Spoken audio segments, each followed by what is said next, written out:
everybody, it's Andre with the EagleSoft Field Guide, and I am back with my friend Melissa Cortez. Melissa, happy Monday. Good to see you. Likewise, good to see you. So, and we're going to tackle a topic today that um, is an alert. Yeah. Yes. Yeah, we're going to talk about alerts. So we're going to talk about the four kinds of alerts that are in EagleSoft. So we have patient alerts, we have account alerts, we have medical history alerts, and then we have my favorite, which are Intellicare alerts. So those four, and how they all work together, and how important alerts are. But it's the number one thing in EagleSoft that everybody ignores. Yes. So, we're going to say, Melissa owes us money, don't put her in the seat. And then somebody says, yeah, and clicks OK. And then Melissa gets in the seat. And then we wind up while we have an accounts receivable problem. Correct. Never understand that. So we're going to talk about those four and how we utilize those better. And Melissa as a real world user, and the reason I like having Melissa here is Melissa is a FAADOM, so she is one of my ADOM tribe members, and I want to always try to pick her brain because she's in the trenches. She's somebody who uses EagleSoft on a daily basis. I'm just the guy up on the top of the mountain who people come up and ask me for advice, so I don't get to use EagleSoft on a daily basis. I just know how the software works. So I like talking to people who utilize the software on a daily basis. So I always want to get your input on how you utilize those four different things. Give me some examples of some of the patient alerts that you guys utilize, and then we'll talk about the other ones. But what are some of the patient alerts that you guys utilize? Patient alerts, anything that's not necessarily medical related. Things, for example, where they don't want to see a specific hygienist or a specific doctor. Anything that doesn't have to do with medical, that's usually where we put those type of alerts. Yeah, and I always call them like patient alerts. It's interesting. So let's talk about a little bit of history. So if anybody notices, or everybody should notice this, anytime anybody has any kind of alert, like Melissa gave the example of, I don't want to see Mary for my recall visits. Okay. The problem with that is, well, not the problem with it. That's maybe a good thing, but the problem is it puts a red cross on the schedule.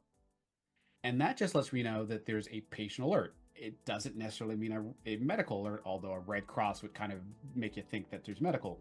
But it was the original way to put any kind of medical alert into EagleSoft before EagleSoft had their own medical history form. So all of the alerts, medical or personal, and that's kind of how I draw the line. Is it medical or is it personal? All of those things now become red crosses. But in that example we use of we don't want to see so-and-so hygienist, we can have a second level to that. So one level is to have that word that pops up, that box, that yellow box of the patient alert. The next level is we could have a picture of Mary that pops up with a line through it. Now, I don't necessarily want to do that, but we could, in theory, have that. So I'm going to share my screen, and we're going to talk patient alerts. So under list, we're going to go down to general setup, and we're going to go to patient alerts. And I'm going to make a new one, and I'm going to call it, and I always start my alerts always the same way. And I do providers, does not want to see Mary. All right, now I would never really write this because I always want to write my alerts as objective and not subjective. I don't want people to read into it, but just, you guys know. And then I would love for this to pop up when I encounter it. And then I'm going to browse for an icon. And I've got, I think I'm up to about 800 icons. And I always have these icons for all of my providers. So I have them by color, whatever the office wants to do. And I always use something interesting. And I'm going to show you guys how we can do this. Does not want to see Mary. Based on what you guys already have, I'm going to make an icon for you guys right this minute. So here's my M, because I just named this does not want to see Mary. So I'm going to take my M icon, I'm going to right click on it, and I'm going to edit it in Paint. So here's my M icon. I'm going to blow it up so I can really see how to do this. And I'm going to take my line, I'm going to make my line red, and I'm going to take a line through my M, and I go, whoop, nope, I don't like that. That's too big. So I'm going to take it back. I'm going to make my line smaller, and I'll try that one more time. I'll put my line, nope, that's too small. I'm going to try that again. And let's go with this one, and let's see what this looks like. It's still too big. Let's go here. There you go, just right. So I'm going to do File, Save As, Bitmap Picture, and I'm going to put it on, there is a folder in my C drive under EagleSoft, under my shared files, and under my indicators. And I'm going to name this No Mary. And I'm going to save it. So now I'm going to find my No Mary icon. And I think it was No Mary. There it is. There's my No Mary icon.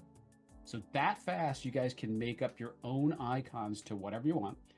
And I'm going to say, I want that on my schedule, because I definitely want to make sure that I see that on my schedule. So if I have to move a patient and from one hygienist to another, I'm not going to move her to Mary. And I want to also see that in my virtual clinical screen. And I'm going to show you what that looks like. And now I have a new alert. And we can attach that to any patient. So I go to my patients, open up the patient. I go to my alerts, and I look for my No Mary provider. I have already had one in there, patient Tate Mary. All right. And there it is. And now anytime I encounter that patient, I go to schedule that patient. I should get a pop-up. There it goes. Mm-hmm. But I'll also get that new icon that we just created, and I actually attach it to something else. But I would have that icon actually showing up on my schedule to let me know not to schedule her with that patient with Mary. And those icons show up right there on my schedule. So that's how we start to finish making a patient alert. And just like we said, there should be two buckets: personal information, personal kinds of alerts like that one, preferences, and then medical history alerts. So that's the second one. So just pull up my list again. General setup and patient alerts. The other thing you notice about my alerts is you see some of them are black and some of them are red. The red ones let you know that they pop up. Mm-hmm. The black ones let me know that there is an alert. They'll put an icon on the schedule or whatever I want it, but it's not going to pop up like that, because the pop-ups, again, most people ignore them, or they tend to have too many and you get pop-up blind. So I try to turn off as many as possible, but only turn on those that I really want to make sure that they pop up to sort of stop me in my tracks before they show up. So Same with our office. yeah. And here's my language icons. So, depending on where the practice is, if you have patients who speak a different language, I have an icon for every single language. And everybody always asks, where do I get my icons from? I go to Google. I just find an icon. You have to sort of play with it, because the smaller they get, they can only be 32 pixels by 32 pixels. When you get down to that small, they sort of lose the detail. So look for something that, I always start with a small icon and just make them smaller. Don't start with something big. All right. But that's pretty much how we go about setting up patient alerts. Do you use account alerts at all? I do use account alerts. Yeah. Mostly just for accounting things. For example, if someone had gone to collections, or if they have a balance but they're not quite ready for collections, we'll put something must pay balance before coming in, or something along those lines. Gotcha. All right, let me see. And here we go again with Zoom making my world terrible. So I need to open up and move my account screen over here. Okay. So one of the things I like to do is, let me open the account back up, is on the right side over here, we have account alerts. All right. And the account alerts allow you to add more alerts here. So I don't have any alerts set up, because I personally don't use account alerts. But if you're in this field and you want to create one, if you hit F2 on your keyboard, it will, of course, under Zoom, it's not going to let me do that. Let me see if I can get it to work. There it is. Okay. It actually allows you to create alerts here. So here are some alerts that come out of the box. I do not use any of these things, um, and I'll show you why in a minute. But just for the sake of it, I can actually. Oh, it's all right. Can you see if the alerts are showing up on your screen? I do not see them. Okay, it's weird because they're not showing up. I know that I have them in here because you just saw them, but they're not actually showing. I think that might be a Google. Oh wait, let me just try. Oh, that's why I didn't choose a patient. That's why. All right, so I can add that alert. All right. All right. So I can add alerts to this patient so that they will pop up, and you can see that one set up not to pop up, but I can actually have patient alerts show up. I don't do that because I use Intellicare for this. So, and what I find sometimes is, yes, it might be account related, but because this is a manual process, I like having Intellicare so that, say, if it's like, I would never use the cash only because, again, I can do it from Intellicare, but I can set it up so that, let's use that as an example. All right. So let's just say cash only, or, patient doesn't have insurance, whatever that might be, or dual insurance. If that is the account alert and that patient now gets insurance, I have to manually go in and take that alert off. Where an Intellicare does that for me. If Right. somebody has an outstanding balance that they haven't paid, I can automatically fix that. So, and under employee, I'm just using this as an example. Under employee, well, the patient's an employee. I mean, the employee is a patient, but their spouse is not. So they're not an employee. It's a little different. So that's why I don't like these generalized account alerts. Fine if everybody wants to use them. It's just for me, I've never used them because I utilize the Intellicares for those kind of account alerts. So, And the reason why we stopped using it for Intellicare is because it was slowing our system down. So that's the only reason why we switched it to the account alerts. gotcha. Yep. And that makes perfect sense. So let's talk about the third type, which is the medical history alert. So in your medical history form, anytime you have a yes or no question, or if you have anything that's on your medical history form that you want to trigger an alert, we actually have under general setup, medical history alerts. So all the things that are in your medical history form, high blood pressure, et cetera, we can actually tie that to an icon. Now, we can't tell EagleSoft to turn off the pop-up. That's the only negative thing in my world. I don't like that, and I figured out a way to get around it. That's a longer discussion, but anything that's on the medical history form will automatically create an alert. But you can see here's hemophilia. Well, I'd love to know that in the clinical screen, but I don't need that on my schedule. So I actually have it turned off for my schedule, but I have it turned on for the clinical screen. But something like Alzheimer's, that's something I'd like to know on my schedule and in the clinical screen, so that on the schedule I can see that this person has Alzheimer's, so I know when I'm calling the house, I know to talk to the person's aide and not to that person. Right. Do you guys use the medical history alerts as icons on your schedule, or anyone in the office? Yeah, like pre-med, different things like that. Yeah. Awesome. Yep. So, and just so everybody knows, this is the clinical screen that I was talking about, and I'll show you what those icons look like when they're used. They show up down here. So that hearing impairment, it shows up down here.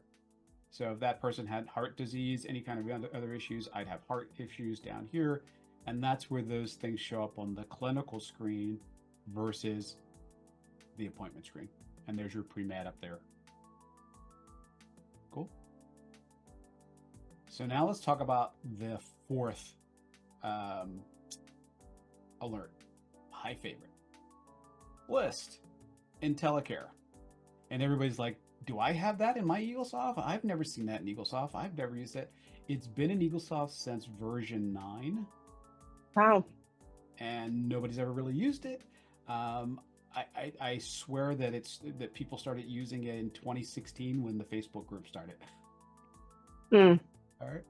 So just in the example we used of an account alert, the first one on my list is collections. All right. And what I have is an if this, then that scenario. All right. So under accounts, if somebody hasn't made a payment in my office in more than a day, and they owe me a balance of, and I have $1,000 in here, so it won't get crazy. But imagine if I said anybody owes a balance over $25, put this little red money bag on their schedule. All right. And that way I know this person owes me money. All right. Again, if this, then that. The minute they pay that $25 balance, their balance goes down. Even if they paid $1 and it went to 24, it would automatically go away. And that's the beauty of the Intellicare. It's an intelligent alert. If this, then that. If this, then that. And the number one that I use this for is for imaging. So this is something that almost everybody should set up. And I'm going to show you a tip because just like Melissa said, Intellicares can slow your system down considerably. So be very aware that if you try this and your schedule is bogged down, it's like not working, there's a way around it. And here's the way. So here is imaging. Review the need for bite wings. So the way I have this set up is if a patient has not had a full series, 2 bite wings or 4 bite wings, every 12 months and a day, this 0 means immediately warn me with a B on my schedule and in the operatory to let me know that this patient has not had bite wings. Now, remember, if your schedule is affected by Intellicares, we just uncheck that box. But now in the operatory, my hygienist can still see that that patient is overdue to have a review of their imaging done. And if they see that B, they know that it's time to look and see if this person needs bite wings. All right. So although I don't have it on my schedule, which is not necessarily a scheduling related thing, but at least I know that this person has an indicator in the operatory screen to see that they need it. So if you find that the Intellicares are messing up your schedule, uncheck that box and you can still utilize them in the clinical screen. All right. And there's even one more.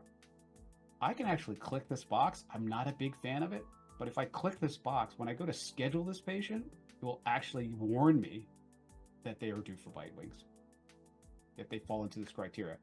Now, they probably will not fall into this criteria unless somebody waits until a year out and then schedules an appointment, and then it would pop up. But if you're just doing your normal 6-month recalls, probably not going to pop up, all right? Because they're not overdue at that point.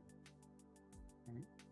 So that's how we can set up Intellicares. And you can see I've got lots and lots and lots, and these aren't all the ones I have. I have a whole list, but I have probably about 50 Intellicares that show up for all kinds of things, and a lot of things that I probably don't even use anymore. Like, I mean, I think there's one on here for if we have a COVID test, there it is, COVID screening.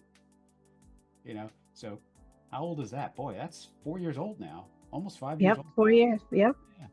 But I actually set this up back in COVID to make sure that we had that COVID vaccination report in the patient's record, or it put the little COVID notification on my schedule. All right.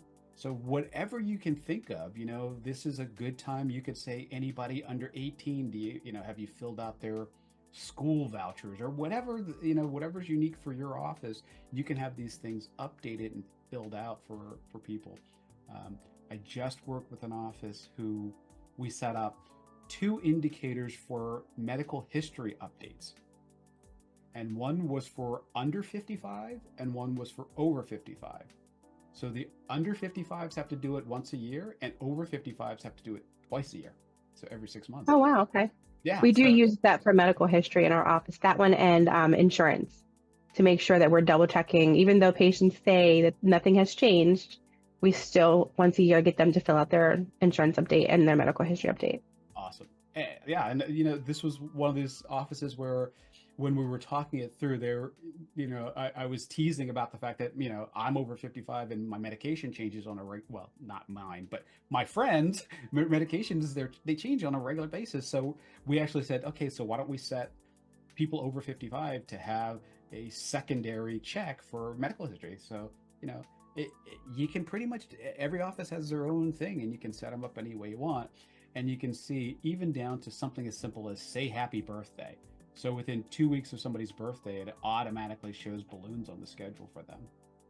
So whatever you want to use it for, it's a great tool. And again, it's an if this, then that scenario. And like I said, if it's slowing down your system, easy remedy. And, you know, like, were you able to keep any of them, any of the IntelliCares? So right now we're just using the medical history and the insurance one. But now that I noticed that you're unclicking the one for the schedule, I might try and see how that works. Yep.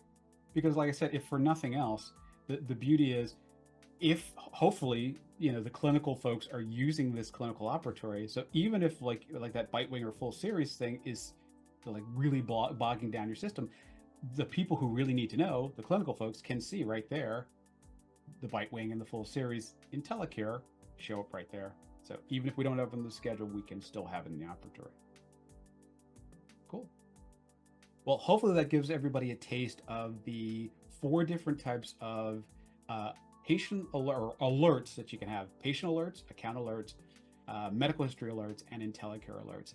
And if you need to know anything more about that, there's some deep dives in the Facebook group. I have multiple blogs about how these things work, examples of Intellicare alerts, and if just tag Melissa or I on Facebook and say, "Hey guys, explain to me about what you said in that video about X, Y, or Z," and the 2 of us will get back to you. Obviously, we're sitting around, have nothing else to do, so. So Melissa, I'm thanks a happy to lot. help. Yeah, no problem. Awesome.